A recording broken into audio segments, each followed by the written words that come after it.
Assalamualaikum warahmatullahi wabarakatuh. Perkenalkan, nama saya Mariamah dari kelas 12 TKJ 2. Di sini saya akan menceritakan sinopsis novel Ayat-Ayat Cinta. Semoga saya bercerita bisa menghibur kalian semua. Langsung aja kita mulai alur ceritanya. Novel ini bercerita tentang Islam percintaan yang dibalut dalam ajaran Islam yang sangat kental.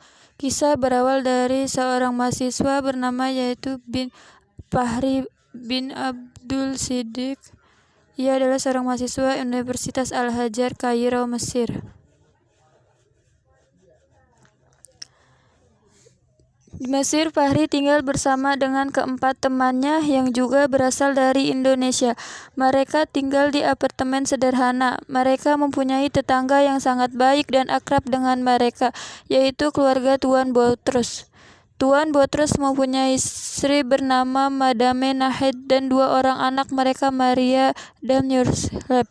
Keluarga Tuan Boutros adalah keluarga Kristen Koptik yang sangat taat. Putri sulung mereka yang bernama Maria, ia gadis yang unik. Ia seorang Kristen Koptik, namun ia suka pada Al-Quran. Ia bahkan hafal pada ayat Al-Quran, di antaranya adalah surat Maryam, sebuah surat yang membuat dirinya merasa bangga.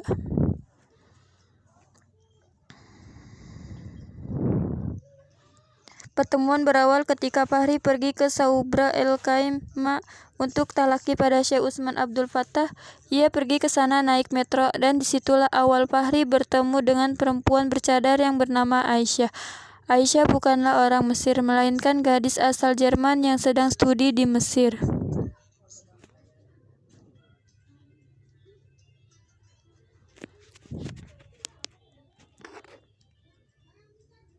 Selain mempunyai tetangga yang baik, Fahri juga mempunyai tetangga yang sangat galak dan kasar.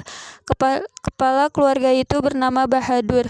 Bahadur mempunyai istri bernama Madame Syaimah dan putri bungsunya Naura. Bahadur selalu bersikap kasar dengan Naura. Malam itu Fahri ingin menolong Naura yang sedang jadi bulan-bulanan oleh Bahadur, tapi Fahri tidak bisa menolongnya. Lalu dia meminta bantuan menolong Naura. Fahri berempati penuh dengan Naura dan ingin menolong. Sayang, hanya empati saja, tidak lebih.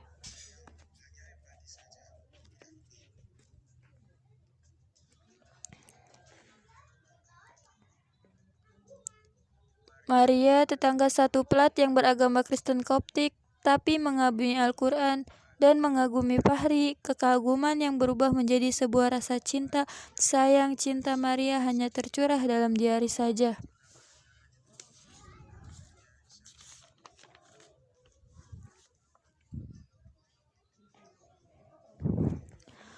Nurul adalah anak seorang kiai terkenal yang juga mencari ilmu di Al-Azhar. Sebenarnya Fahri menaruh hati pada gadis itu. Sayang, rasa mindernya yang hanya anak keturunan petani membuatnya tidak pernah mengungkapkan perasaannya pada Nurul. Padahal Nurul juga menaruh hati pada Fahri, tapi Nurul juga tidak sanggup mengungkapkan perasaannya kepada Fahri.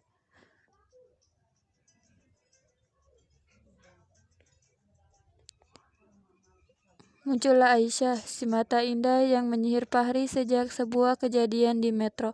Saat Fahri membela Islam dari tuduhan kolot dan kaku, Aisyah jatuh cinta pada Fahri. Dan juga Fahri tidak bisa membohongi hatinya.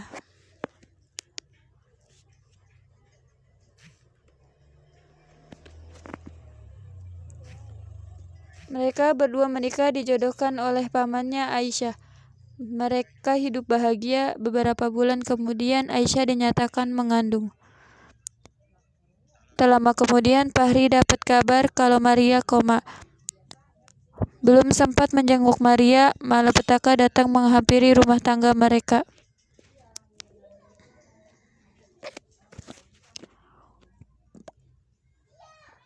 Naura menuduh Fahri telah memperkosanya. Semua orang tahu bahwa itu adalah fitnah. Fahri diseret dan dimasukkan ke penjara. Kuncinya semua ini adalah Maria yang sedang koma. Dia mengetahui bagaimana kejadian yang sebenarnya. Keluarga Boutros mendatangi Fahri di penjara. Mereka berniat mengunjungi Fahri dan juga ingin meminta bantuan kepada Fahri untuk menyadarkan Maria dari komanya dengan merekam suara Fahri dan nantinya akan didengarkan ke Maria. Kata dokter, hanya orang yang dicintai Maria yang dapat menyembuhkannya.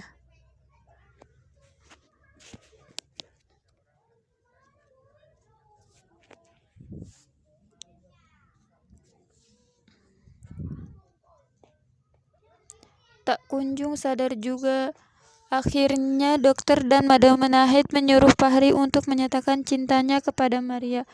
Sebelumnya Fahri tidak mau melakukan itu, lalu Fahri menyetujuinya.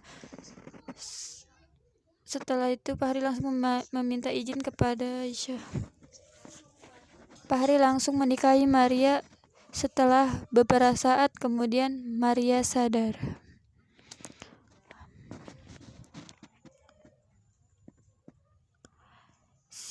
Sidang penentuan tiba. Di akhir persidangan, Maria hadir. Dia mengatakan apa yang sebenarnya terjadi pada malam itu. Setelah mengatakan itu semua, Maria pingsan dan langsung dilarikan ke rumah sakit.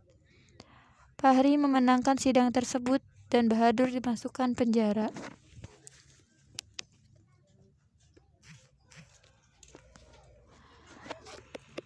Begitu divonis bebas, Fahri dibawa oleh Aisyah ke rumah sakit yang sama dengan Maria untuk diperiksa. Sejak selesai dari persidangan itu, Maria belum sadarkan diri juga. Beberapa saat kemudian, Aisyah mendengar Maria mengigau kalau dia ingin masuk surga, tapi tidak diperbolehkan.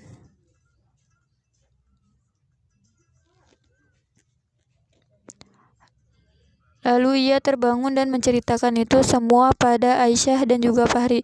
Fahri tahu apa yang dimasukkan oleh Fahrinya. Lalu ia membopong Maria ke kamar mandi dan Aisyah membantu untuk mewudhui Maria.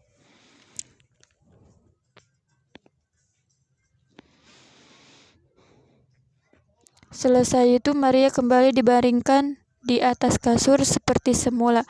Lalu dengan suara lirih yang keluar dari relung jiwa ia menghafalkan syahadat. Tak lama kemudian, kedua matanya tertutup rapat dan